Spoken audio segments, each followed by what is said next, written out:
to see you again. We're going to continue on in this Moses story. We're going to be in Exodus 2.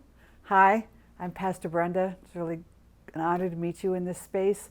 Please hit that like button, hit that subscribe button so you can continue with us in the story of Moses. So we're going to start here at Exodus 2, verse 1 and 2, where Moses is born. About this time, a man and a woman from the tribe of Levi got married. The woman became pregnant and gave birth to a son. She thought that he was a special baby and kept him hidden for 3 months. So first question, we do this here. We break out into conversation times. And so I hope you're watching this with people, your roommates or your family or your small group. So first question, what made Moses a special baby? Talk about that.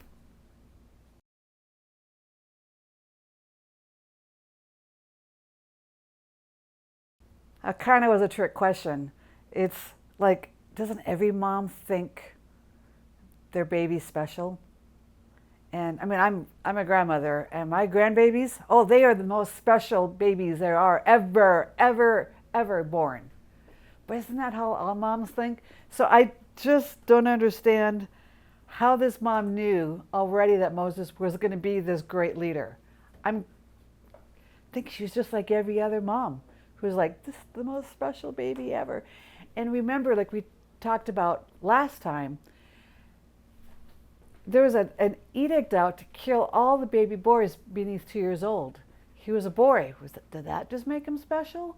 But again, just think, he was born and he was a boy, and ooh, shoot, this boy has to die because of what the Pharaoh had said. Did that make the baby special? Well, let's continue on with this birth of Moses.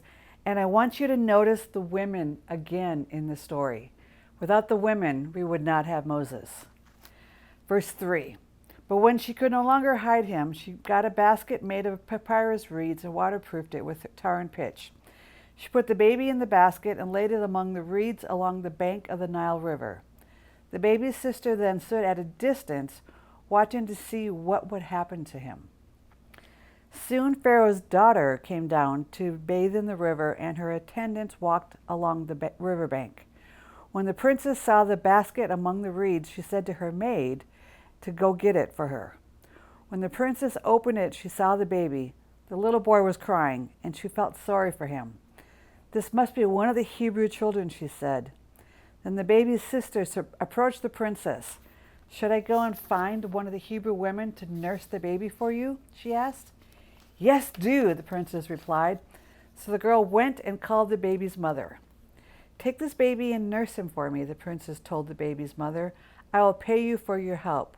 So the woman took her baby home and nursed him. The ingenuity of all of these women saved Moses' life. It was the mother, the sister, the Pharaoh's daughter, the maid, all of these saved Moses' life. There's a lot to think about there. And his sister was so ingenious, she even worked out to have the mother take care of Moses till he was weaned and get paid for it. This is ingenious, but this is women doing what we do, right? So we're going to have more questions here about Moses' childhood and his growing up. And I want you to feel the tension of this complication that Moses has now. Verse 10. Later, when the boy was older, his mother brought him back to Pharaoh's daughter, who adopted him as her own son. The princess named him Moses, for she explained, I lifted him out of the water. So what was Moses' Hebrew name?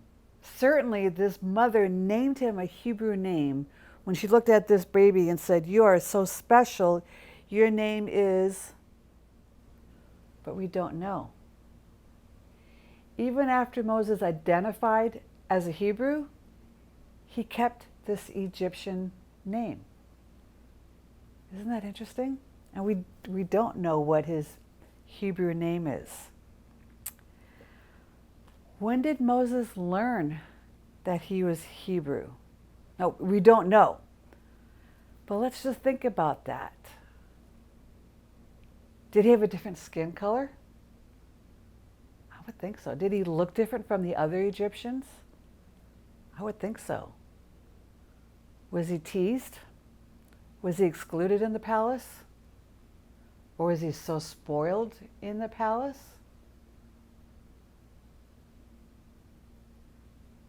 And then again, at what age did he know why he was different? Did he know his backstory? Did he know that he had a brother and sister out there, a mom and a dad? But he also probably felt loyalty to the princess. We learned in Exodus 4:18, so we're going to skip ahead a little bit, so this is just a little jump here, that we find out when Moses is with Jethro in the desert, that he thinks his siblings have died. He said, so Moses went back home to Jethro, his father-in-law. Please let me go return to my relatives in Egypt. Moses said, I don't even know if they are still alive. So did Moses know in the palace that he had siblings? Did they watch him from the palace? Or were they just kept in two different parts of Egypt, the slaves here, and they never saw each other again? Or did Miriam still do her job to keep an eye on Moses? And of course here we read that Moses thought his relatives were dead. Of course he did. Slaves had no life value other than work. I'm sure they had shorter lives because of the labor and what they were under, and certainly he had good reason to believe that they were not alive anymore. What did that do to him? Wondering if he knew his brother and sister back when he was living in Egypt, and then what had happened to them, or if he knew Miriam was still watching him, or if they had ever even communicated. Right? So with all those questions about Moses and this identity going on, I have one question for you, and this is speculation. We don't know, but may you and your people speculate. Do you think Moses ever felt at home in the Egyptian palace? Talk about that.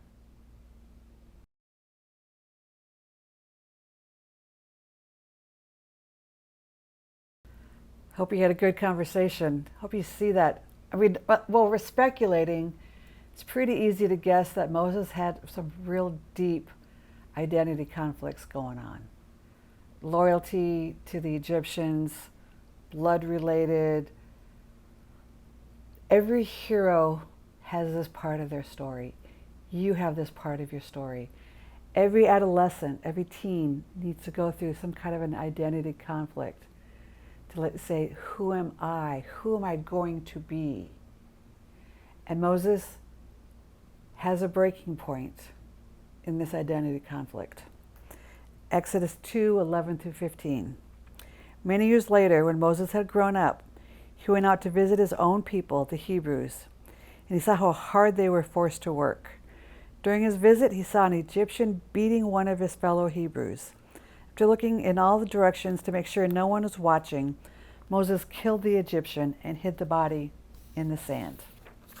The next day, when Moses went out to visit his people again, he saw two Hebrew men fighting. Why are you beating up your friend? Moses said to the one who started the fight. The man replied, who appointed you to be our prince and judge? Are you going to kill me as you killed the Egyptian yesterday? Then Moses was afraid, thinking, everyone knew what I did. And sure enough, Pharaoh heard what had happened, and he tried to kill Moses. But Moses fled from Pharaoh and went to live in the land of Midian. Moses' identity conflict must have been tearing him up to go from zero to murder, and even premeditated murder, because it says here that he kind of pre-planned what he had done. And I get it. I mean, Moses was stirred up. His conflict was going on. He saw an injustice happening to his very own people, and he decided to use his power over. He came from the palace. He is the power. He has the authority, so he can do something with power to change the situation. And it didn't change the situation. That happens so often when we use our power over authority. That's not the way of Jesus, who tried to power under. So, did Moses enjoy his Egyptian privilege? Did Moses feel guilt that he was privileged while seeing the other Hebrews? Is this why Moses kept mingling among the Hebrews? This, who am I? Where do I belong? Who loves me? Who am I? Moses sounds like a tortured soul, doesn't he? So badly wanted to be with his people, but he had to give up his privilege to be with his people. I understand this very personally. My husband and I raised 4 boys. Our boys made a choice to have us as parents. They grew up pretty underprivileged, attached themselves to me. I was a youth pastor. They attached themselves to me, and they made a choice for opportunity. It came at great expense. The guilt of betraying their parents. Some of the parents had some pretty mean things to say. They had friends. I call them their crabs in the pot friends. These are the friends that just will keep dragging you down and keep you in the same situation and never let you better your life. They had those kinds of friends. And they had a long journey of struggle. Now, I've raised them now for over 30 years, so we've been at this a while with our boys. But they had a long journey here of deciding, do I take this opportunity that has been given to me, or do I not? And we were just at my mother's funeral. The boys were there, and they were sharing about the choice that they made to join my family. And we also were sharing about their other boys in that Bible study who didn't make the choice to join the family, and 2 of them are dead, because that's the lifestyle they left behind. But there's a conflict in that. I think Moses is caught up so deeply in this conflict of, who are my people? Who am I loyal to?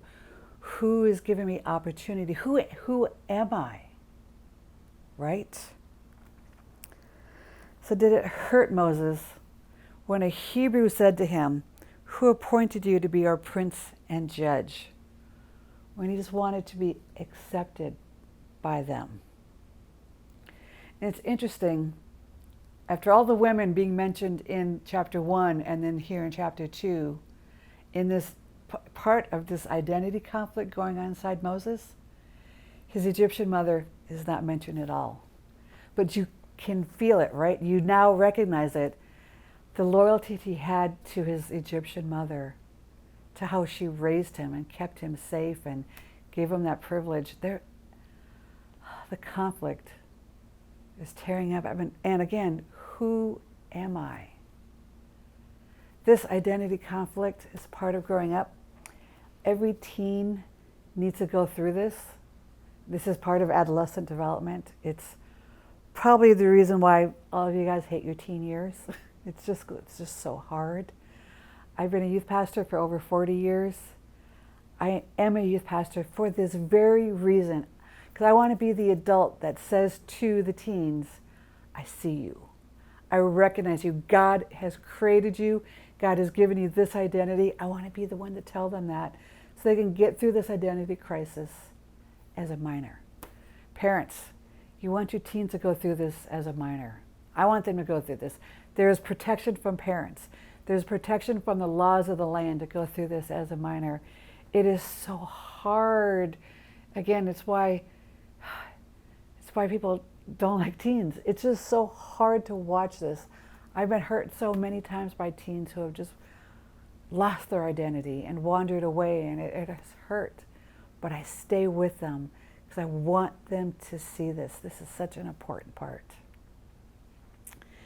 If someone doesn't go through this identity development as a teen, and it happens as an adult, it's worse.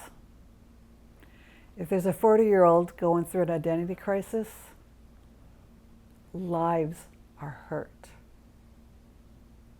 You know what I mean? This identity crisis, again, it's part of development. It's part of all heroes. It's a journey. It hurts. It's confusing. It's very confusing. It requires some very hard, brave decisions. But it makes you who you are today, right? So this is my last question for you, and please talk about this. Might be a little testimony time here. How has one identity conflict shaped you today? Share that story.